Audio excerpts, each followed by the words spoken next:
Hello and welcome to this Busch Light Double Down!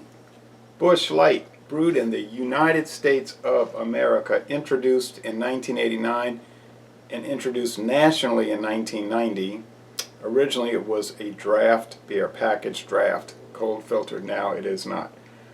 Alright, here's the new Busch Light label. You know they update it every few years. Can't get it in bottles in this parish anymore. I was told that by the bulk merchandiser. Winn-Dixie was the last store to sell the 12-ounce bottles, and now it's just cans at all the stores that sell Busch Light.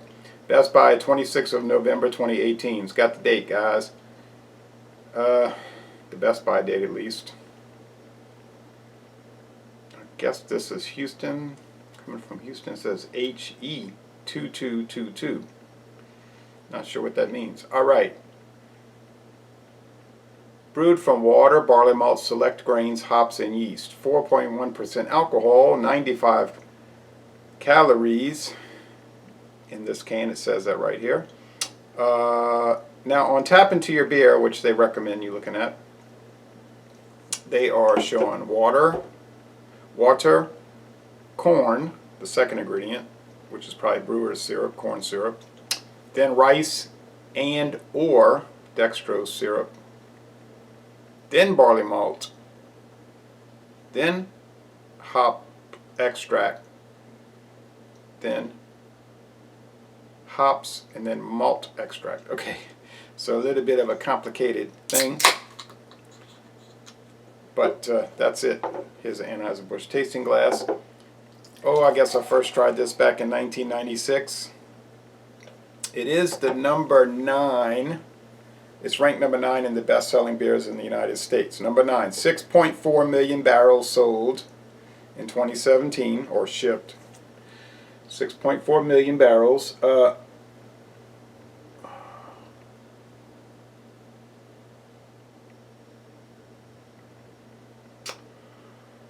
right.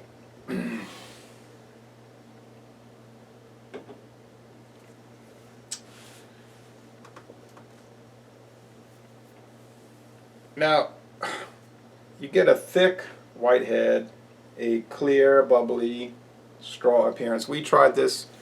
I've reviewed it, but my daughter and I did a dual review once. She said it tastes like corn chip beer. I said, okay. But she's consistent because she doesn't like any light beers, except Bud Light Platinum, which is not a true light beer, but rather a malt liquor. She said she liked to drink that when she was eating boiled crawfish. Now, number 9, it has increased slightly over 2016 in the barrels produced. You can get it in bottles, but not around here anymore. Just people wanted cans. Draft, apparently, in some places, but I don't think around here. Although you may be able to order a keg, and they probably ship it in from Houston. I noticed some kegs will say Houston. Probably a one-day shipment, overnight shipment on an 18-wheeler. Back in 1996, I have some literature to that effect, official literature. This beer was slightly stronger. It was 4.2% alcohol. Now it's going back to 4.1. Not much of a difference. But it was 114 calories and it's been dropped to 95. So it did decrease a fairly good amount in that respect. I believe it was 114. I can check. They said in the old literature that it was made with a combination of imported and domestic hops. They're not saying that anymore. So, all right, let's check that out. All right. For comparison, Budweiser's 13.3 million barrels. So 6.4 for this, 13.3 for Budweiser, and 33.1 million barrels for Bud Light. Nice little sweet aroma.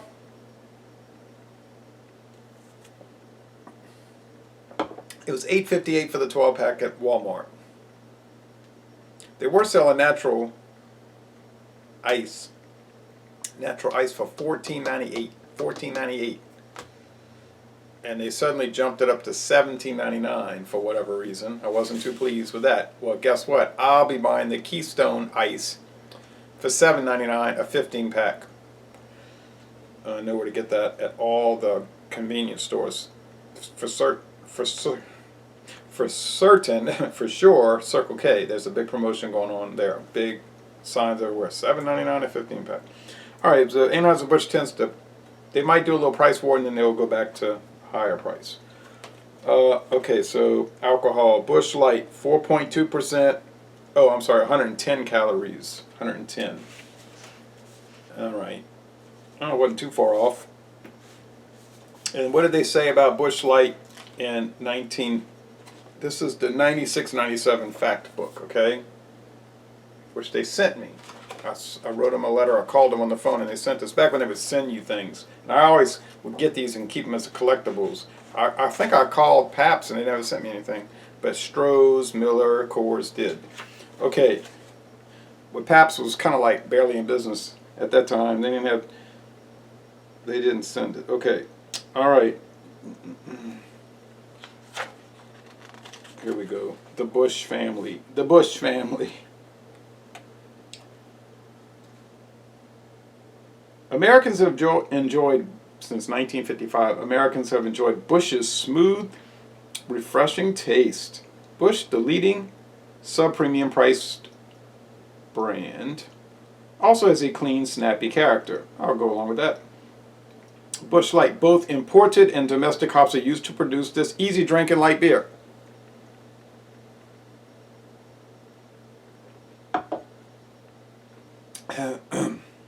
We're going to talk about the taste in a minute. Introduced nationally in 1990, Busch Light is one of the, they say it in quotes, top 10, I don't know why they put it like that, brands in the beer industry today. Anheuser-Busch introduced this smooth tasting, we're talking about Busch Ice now, ice beer to satisfy consumer demand for a below premium priced product. And then they had natural ice. Okay, well anyway, we won't get too detailed, but there's the story. And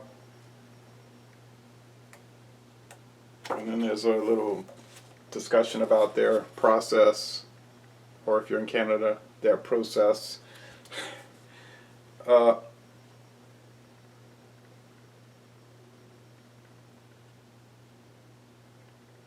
ground malt and rice are mixed with water in separate tanks. Malt in a mash tank and rice together with some of the malt in a cooker. Then the mixtures are combined in the mash tank. Yeah, I noticed that when I was in Houston 3 years ago that they had different, they brought me in this big room. I think she called it the cooking room. Something like that. It's on the, I posted the video and then, we'll put that up later. All right, so I said, y'all cook them separately, the rice and the malt, the barley, and she looked at me like, quit. She said, well, yeah. She was looking at me like, what, are you crazy? Of course we do. I didn't know, that's why I asked. That's why I went on the tour, so I can learn. Okay, it's clean, it's a little sweet. Nothing off, nothing funky, nothing bad. Now look, around here, Busch outsells Busch Light. You still can get the bottles or cans of Busch. Busch Light, just the cans. Busch Ice doesn't exist here. It's never been sold in Louisiana. Other states, Busch Light is the pace setter in the Busch family, okay? Oh, and Busch is number 10 in the United States, by the way. 4.7 million barrels as opposed to 6.4. You see the big difference? Busch Light is a much bigger seller than Busch. Same thing with Bud Light over Budweiser. They put out those light beers and they raced ahead of the original premium full-bodied. But no, with Busch beer, it's kind of lighter than it used. It's a good deal lighter than it used to be. Busch used to be 4.9% alcohol. Now it's only 4.3. I know in Canada it's higher. The Canadian versions are stronger alcohol in almost every case. Well,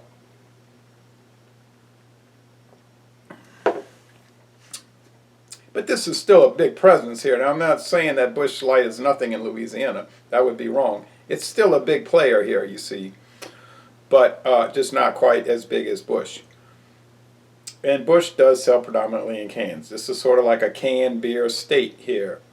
Most people I see drinking beer, it's cans. Why that is, I don't know. They drinking out the can, you know, straight out the can with the little insulator on there. The koozie, they call it. I think it really is a cozy. You know, it's sticks. You know, it's a cozy insulator to the beer and it keeps it cool. But somehow that word became koozie. I call it an insulator. But I don't use them anyway because I always drink out of a glass, so it's immaterial to me, but I know that's a popular thing. The body is actually better than you would think. It has some body to it. It's not this thin, watery, yellow, fizzy stuff. Anyway, it's straw fizzy stuff. Well, that's a variation of yellow there. It has more body than you might believe. And for 95 calories, that's a good thing. Michelob Ultra, well, that is wildly more popular than Busch Light around here and in the whole United States. Michelob Ultra is one of the champions of the modern world as far as beer is concerned. And, I mean, people just buy it like mad. I find it's thinner and has less flavor than Busch Light. And it's a good deal more expensive. But if you go to Riverlands Country Club or Belterre Country Club and say, give me a Busch Light, they're going to look at you with it's not going to be a positive expression on their face. You know they're not selling Busch Light at the clubhouse. But if you ask for Michelob, if you just say Michelob, you know what you're going to get. You know it's not going to be the original Michelob, and you know it's not going to be Michelob Light. And you know it, well, it might be Michelob Amberbach. Now, that might be like one of they'll list it as an import. I notice how these bars will say imports. I say, I'm pretty sure Blue Moon's not an import. Even though you're pricing it high, but whatever. You know, I'm not buying it anyway. But, and then the bartender will say, well, that's what it is on the menu. I say, I realize that, but I'm saying it's not an import since it comes from Colorado. It's not really imported, you know.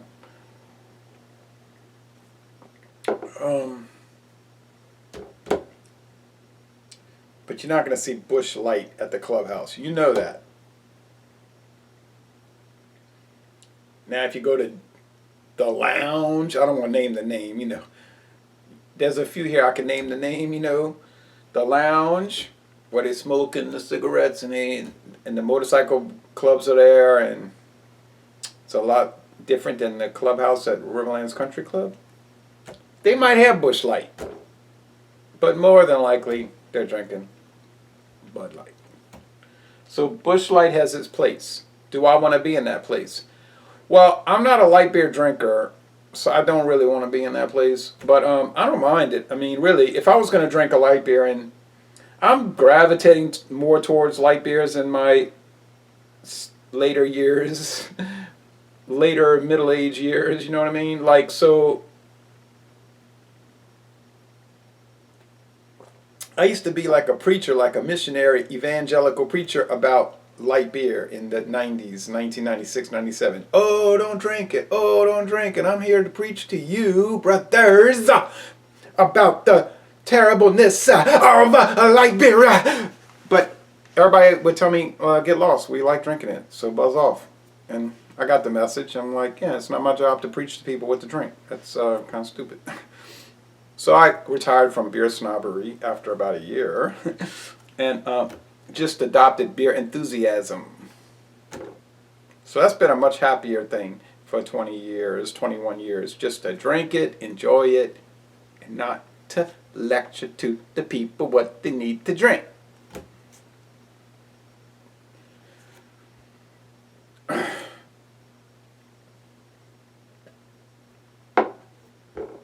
I can see myself drinking this on a regular basis. I'm entirely serious. There's a lot of appeal to it. It's a snappy finish. It's crisp. It has body. It does have flavor. Does it have a lot of flavor? No, not really. A little sweetness, a little stereotypical beer flavor, light beer flavor. Do I like it better than Bud Light? You know, I think I do. My last experience with Bud Light was very negative because they had stale Bud Light at a place. I don't want to say, you know where I was. It was out of date. I said, this beer's out of date. They didn't care. They looked at me like, what does that mean? Like, out of date. And the Miller Lite was out of date. And the Michelob Ultra was out of date. And the Coors Light was out of date. I was like, what is going on around here with all this out of date stuff? These people drink so prolifically. I didn't say much. I drank it. I choked it down and I hated it. It was horribly bad. David is right. My friend David with the big beard. He goes crazy when it's an out of date beer. He said, let's dump it out. Because we did a beer that was out of date. I'm getting that way too. I'm becoming more and more fanatical, guys, about the dates. Because if it's beer, it goes stale. I'm telling you this. It is true. It is a fact. I have drunk beer from Germany that was out of date. It could have been years out of date. It was so rancid it made me literally vomit. I hate to say that word on a video. That's what happened. Oh, what a horrible experience. The Baruch beer. Baruch. Probably a good beer if it's fresh. You say, yeah, but if it's an imperial stout, you can age it. We're not talking about imperial stouts. I realize that. Okay, that is known. I'm aging a barley wine right now. I understand that. It's over 8% alcohol. We're talking about a 4.1% thin, light lager. Okay, this thing is not going to hold up over time. It is not designed for that. Okay, we are within the best by date, so we are in a perfect area. To finish this off, also people might say, oh yeah, they'll say, well, I'll let my beer warm. You do? Yeah, I'll let my beer warm. I was drinking Lagunitas Hop Stupid and I let it warm slightly and it was better. Well, we're not, okay, I mean, all right, I get it. This is a light lager. It's made to be drunk ice cold, okay? That's how it's designed to be consumed, ice cold. Not to warm. If you let it warm, you're going to encounter some very negative things with this product. Ice cream, you could let it warm. It's not really designed to eat warm, okay? If you're going to use ice cubes, if you let them warm, they don't work as well as if when they're frozen. You get the drift. Chili is better piping hot. See how that works very well if you just follow those guidelines. Okay, well anyway, so yeah, I put this whiskey up here. I can't wait to try this. I mean, that's a whole nother story. Michelob Light, I have this glass. I bought it at a yard sale for like 50 cents and it's blue and it's awesome. That's why I have it just to show you. There's Busch and there's Busch Ice and there's Busch Light and there's the family, the daddy and the two brothers. And I'm going to end this review by saying, y'all come on down to Southeast Louisiana. Laissez les bon temps relais. I really enjoyed it, I have to admit. And me, I'm against light beer, and I enjoyed it. What's happening around here?